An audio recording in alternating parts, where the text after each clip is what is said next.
Good afternoon. I'm Pam Budendek. I'm the principal here at Park Hill School.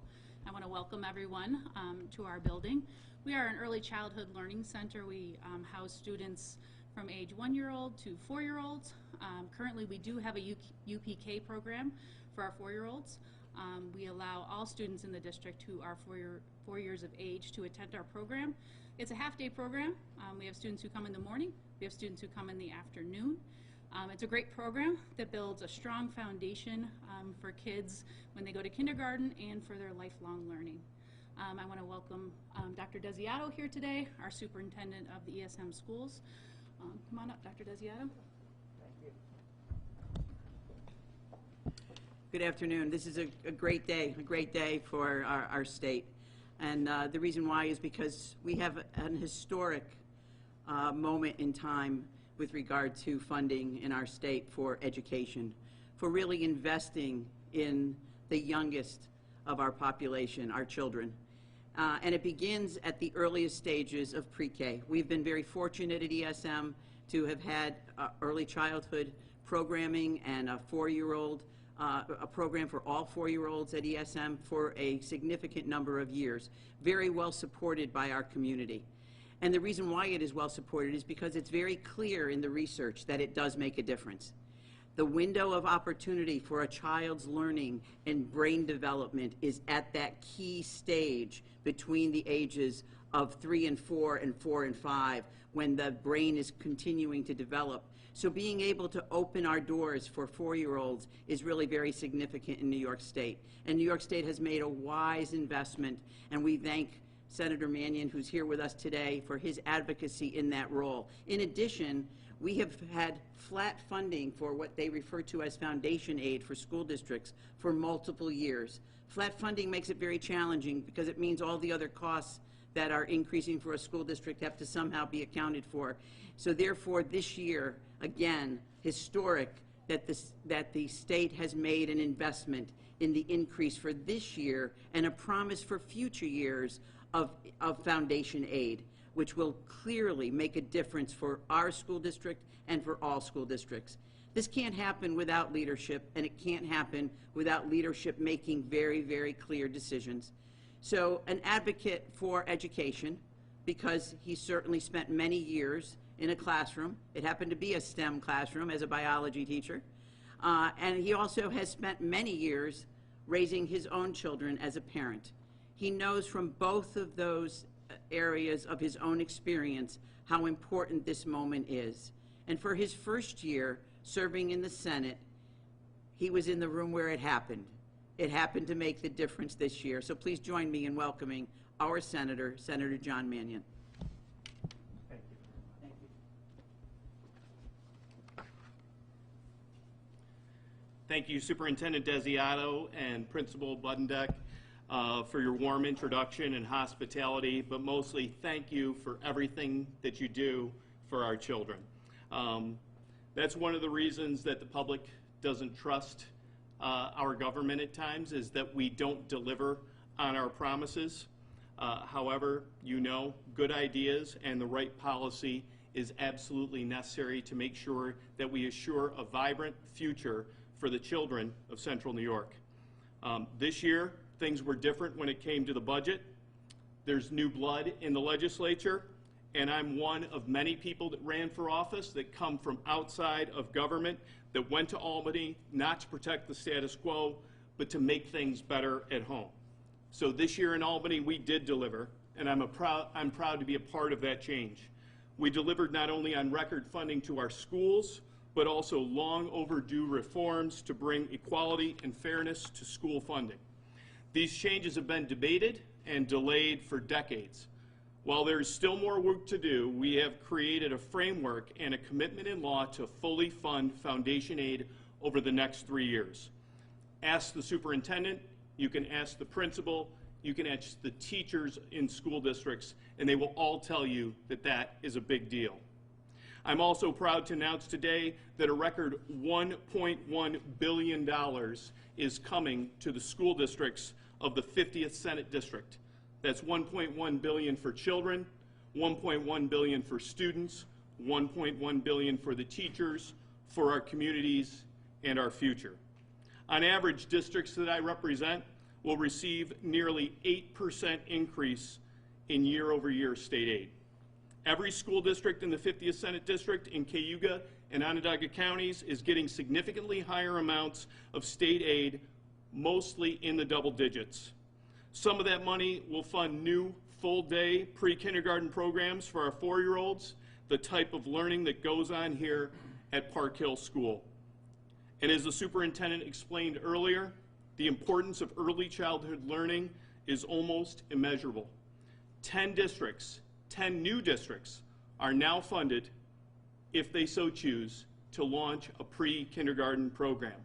230+ districts across the state have the ability to offer pre-kindergarten. Some may choose to opt out, but I encourage them all to take advantage of the state dollars and start up their pre-K programs in the fall. There are enough dollars to fund more than 800 pre-K seats across this district every year moving forward. This is a major accomplishment that will improve lives and academic outcomes for years to come. I was a teacher for almost 30 years. I ran for office because I saw that we were part of a broken funding system that needed to be fixed. Nothing was more broken than how we fund our schools. I saw firsthand the struggles of students and families and teachers when budgets are cut, programs were cut, class sizes got larger. This is not how to serve the children and invest in our future. But with this budget, those hard choices and those burdens are no longer an immediate worry and concern. This budget has record funding, needed reforms, and that, my friends, is a promise that I kept to the good families and amazing educators in Central New York and to the voters that elected me. So I'm proud to stand here today with my fellow educators, and I love to hear the great things that are happening in pre-kindergarten already in the 50th Senate District, and excited to know what's going to happen in the future. And I'm happy to introduce Kara Galley, pre-kindergarten teacher, who will tell us some of the great things that happen already here at Park Hill School. Thank you.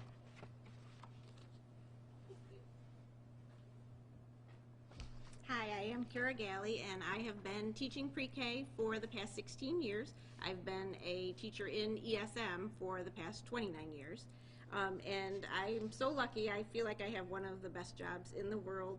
Other people that come from within the district will visit our building sometimes to do some curriculum development or professional development, and they always say this is like the happiest place on earth. We're like Disneyland and Disney World. But we do more than just play. I always like to say that our play is purposeful and productive. The children might not even be aware that they're learning, but they are learning. But one thing that they do know is the pride they feel when they do accomplish something, when they actually print that letter, their hard letter in their name that they weren't able to print before, they can do it now. Or zipping their coat and being part of the zipping club. They just love that. We are very lucky in pre-K. As Dr. Desiato said, their brains are developing so quickly at this age, but they have that natural curiosity. We are so lucky to be able to tap into that natural curiosity. They're enthusiastic. They love learning. They almost run down the hall as they come into school, so we can just tap into that and kind of run with it. So some of the skills that we work on, again, is mostly through play, but it's very directed. We do a lot with socialization. As you know, things in our world are always changing, and some not so kind things have occurred over the last year or two, and we like to think that what we're doing in pre-K is important to help change our future. We spend a lot of time working on, we have a program called Second Step. It's a social emotional program that we are implementing. We talk about being part of a group, welcoming others, recognizing feelings in others and in ourselves, and identifying them and learning how to handle strong feelings using our calm down chant or belly breaths. We are able to teach the whole child through play. We do a lot with fine and gross motor skills. We have 2 outdoor and 2 indoor large motor activity areas that we visit, at least one of those each day. We work on self-help skills such as putting on their coat. How do you fix the sleeves, zipping their coat, things that it's a lot easier for moms and dads to just do it for them at home, so when they come to school they have to learn to be independent, and they are so proud when they do that. We also work on the fine motor skills, such as cutting, printing their name, drawing, again, zipping. And again, a lot of those skills are reinforced through play. One key area that I always think is very important as far as the fine and gross motor skills is that when children come to pre-K, we are able to recognize if someone might need a little bit extra help. We can refer them and see if they qualify for some extra help. They can get those services here at school. Sometimes when they're at home, parents might not recognize that there was a need, and we are able to help them here at school, and a lot of times they won't need that extra help once they get to kindergarten. We do a lot with language development. We read stories, sing songs, we do finger plays and poems each day. We have a large population of children who are learning English as a new language.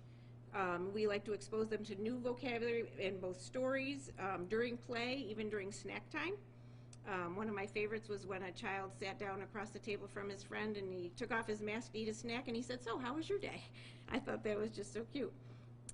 We encourage expressive language, facilitating language and conversations. We model proper language and we encourage them to use their strong, respectful voice, we call it. We also encourage that independence and self-help skills because there are a teacher and a teaching assistant in each classroom. However, there are anywhere from 13 to 18 children typically in a class, so we encourage them to do as many things as they can independently. Nothing boosts a child's confidence, like I said, like being independent.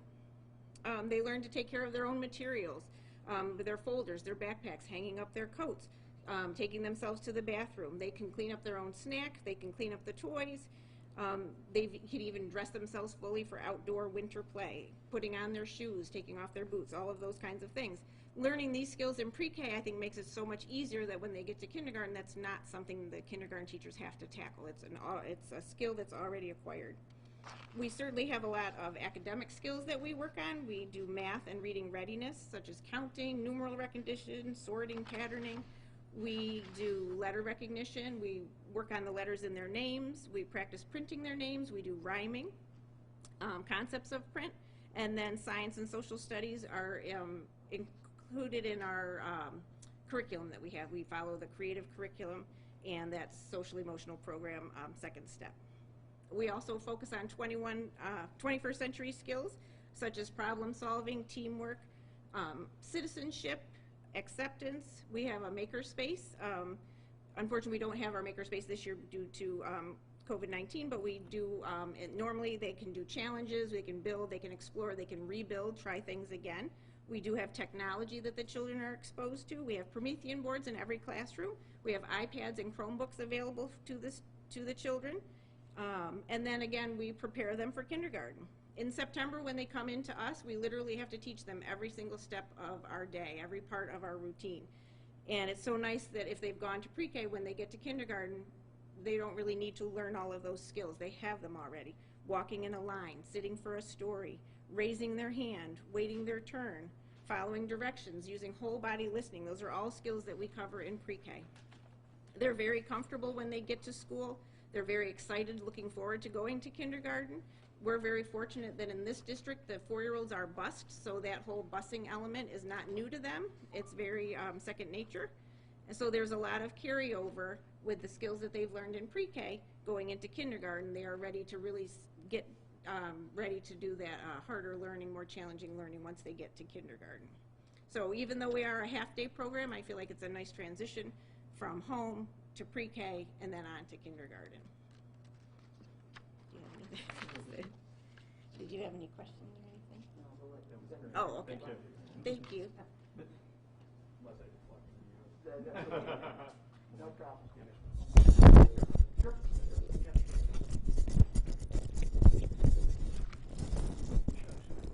Thank you. She's not shy. She's not shy. No. Yeah. Thank you for coming. Any questions for us?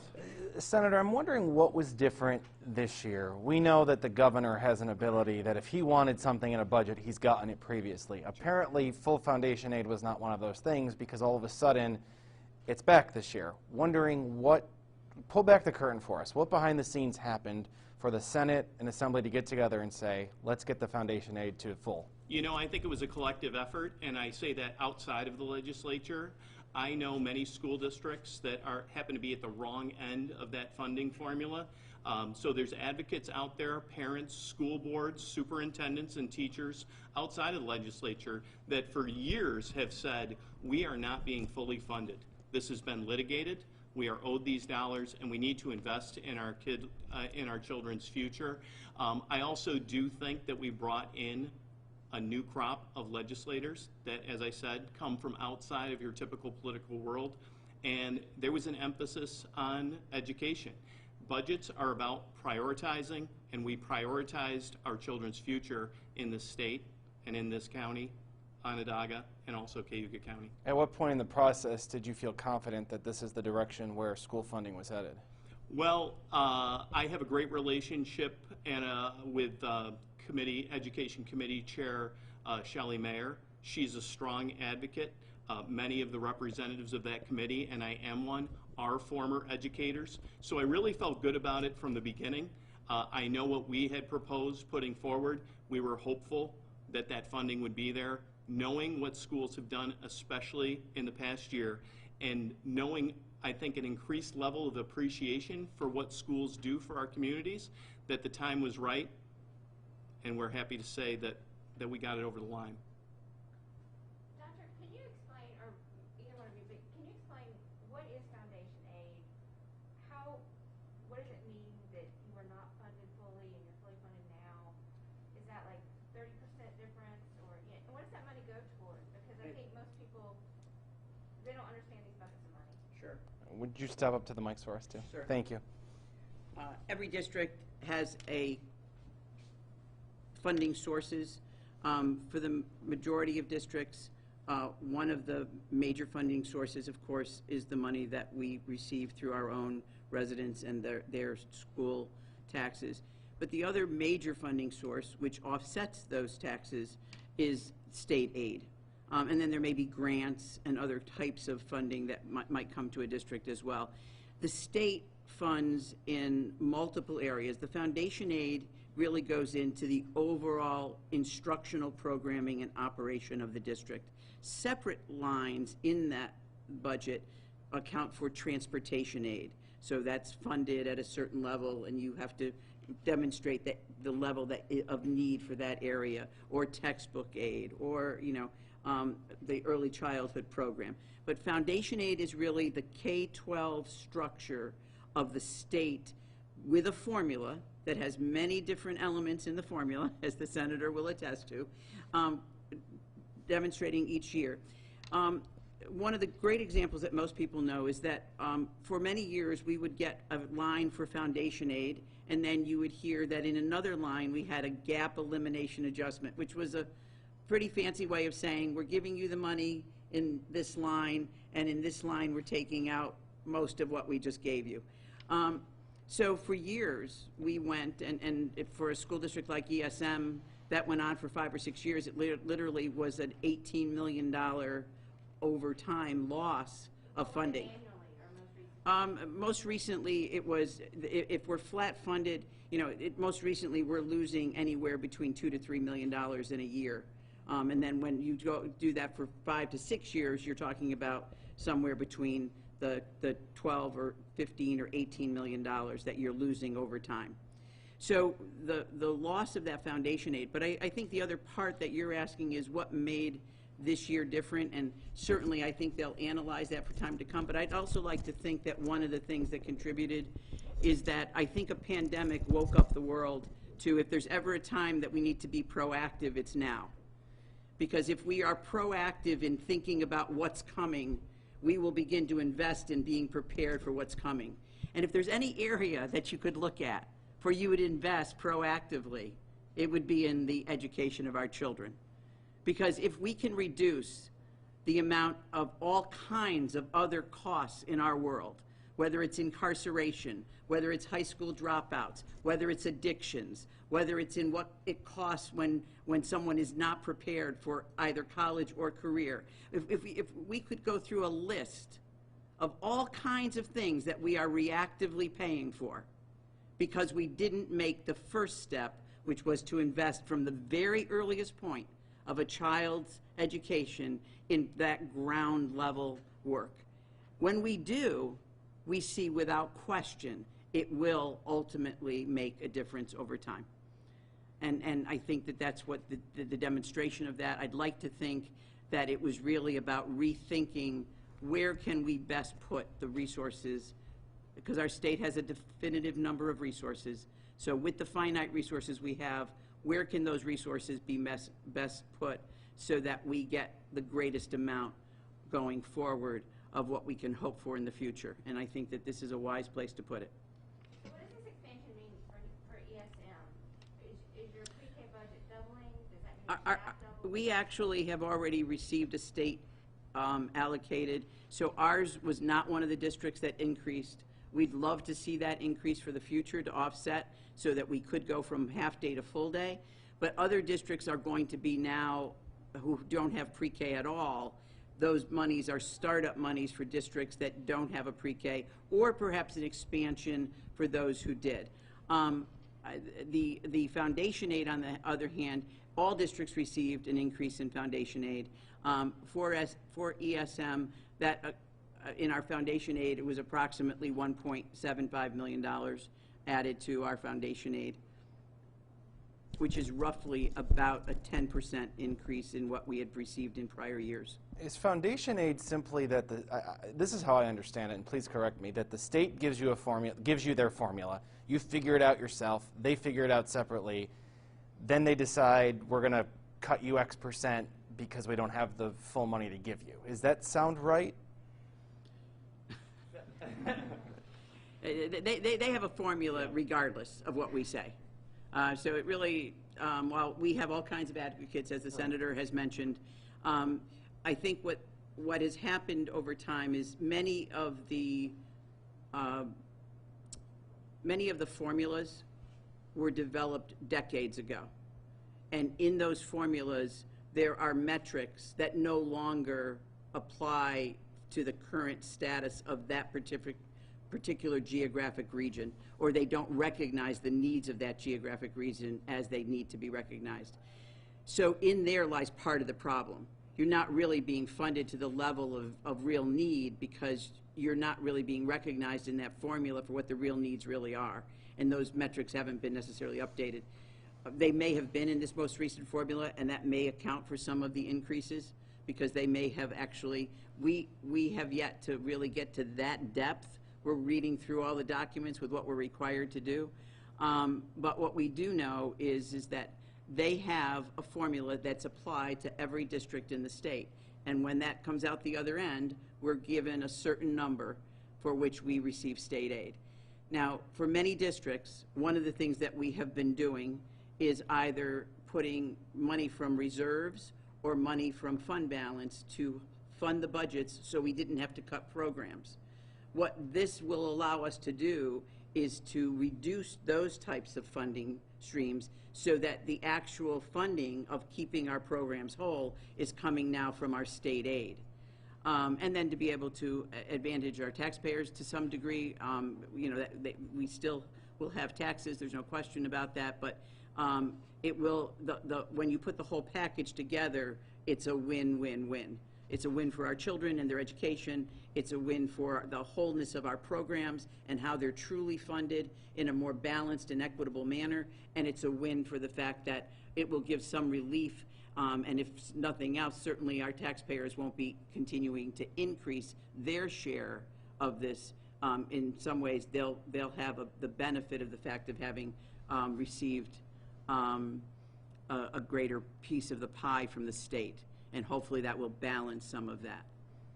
Some local school districts have said that they are going to turn down the pre-K money, in part because of the, I think, accelerated timeline to set it up. Are y'all working toward a fix for that, or is there a way to phase in the money? I don't have the answers to that question because I'm not at the New York State Education Department, but what I do know is that the New York State Education Department, along with the legislature, can certainly work with any school district on looking at what is a reasonable timeline for implementation, knowing the amount of work that has to be met with criteria that has to be met. So there's all kinds, as you can well imagine, especially in COVID, health and safety factors. There's all kinds of code requirements with regard to where you can actually put children in what type of building and the space of that building and the features that meet the code in that building. And then there's all the actual development of the program, meeting its curriculum, hiring the staff, being able to survey parents and know who's interested. So I think that it's reasonable for a district to be concerned, because when they do something, especially for young children, they want to do it well. But I think, if anything, they can ask for a time frame for the start of the program, be it October, be it December, be it January or February. Most of the time, what state ed will do is look at it has to start in the school year in which the money has been awarded, and most of the time the money will be prorated to the extent of when the start begins. We all have to start somewhere. So what's important is, what does it take to get started? And I think that every community will find that there is clearly a need for early childhood programming and for early childhood education in every community in our state. Senator, could you speak to the districts that are indicating they may not take this money and start? And if you could go to the podium. Thanks. Sure. We just want to make sure we hear you. Absolutely. I have not heard from them. I did get the opportunity to deliver some of the good news. I know that from the districts that already have it in place, they speak wonders about what it does for their children in preparing them for future success. So of course, every district is different, and as the superintendent alluded to, we know the good that comes from making sure that kids have the foundation to succeed. I've been in a classroom for almost 30 years, and my wife has as well, and what we're seeing at times is that there is probably more children that come less prepared as they enter kindergarten than they did just a few years ago, and that could be for a multitude of reasons, but we know that it's absolutely essential to make sure that this is in place. So I would encourage school districts to do it. They have lots of logistical issues potentially, as the superintendent alluded to. Some of those could just be physical space, as we've seen with the challenges that the pandemic has faced districts with. But I do know this: UPK is something that is a part of the education system in New York City, and the advocates for it up here made sure that it was going to be available and part of an expanding number of school districts in our area, and that's going to continue. If those districts don't take the money this year, can they take it next year? That is, the details of that I'm unsure of. Things have moved rapidly for sure, and that's a great question that I certainly will check on. So is it a specific line item, so to speak, for pre-K, so if they opt out, they can't use that money for anything else this year? It is dedicated for pre-K, and as I think the superintendent will be able to support, is that as we have different elements of the budget and funding that comes from the state, some of it is foundation aid, some of it is directly dedicated to UPK. The effort was to prioritize some of our neediest school districts and make sure that the funds were there and the option was there for them to start this program. With the other general funding that's coming, do school districts need to use that in any specific facet, especially related to the way that they've had to spend more on code regulations? Sure. So I think, I don't necessarily want to take on the role that a superintendent does or a school board does, but I do know that many districts, including the one that I left, had to hire additional staff. We know that there were some districts that had to let staff go, but many took staff on to try to make sure to provide an enriched education for their kids. I know that over the course of time, with that flat funding, many districts have had to reduce programming and increase class size, and I think that this relief that is coming is going to be used to sort of turn back the clock on some of those things. Do the dollar figures on the press release reflect the foundation aid or the foundation aid plus pre-K? That's a good question. So it does reflect the overall picture of it. So there is foundation aid, there is capital aid, and then there is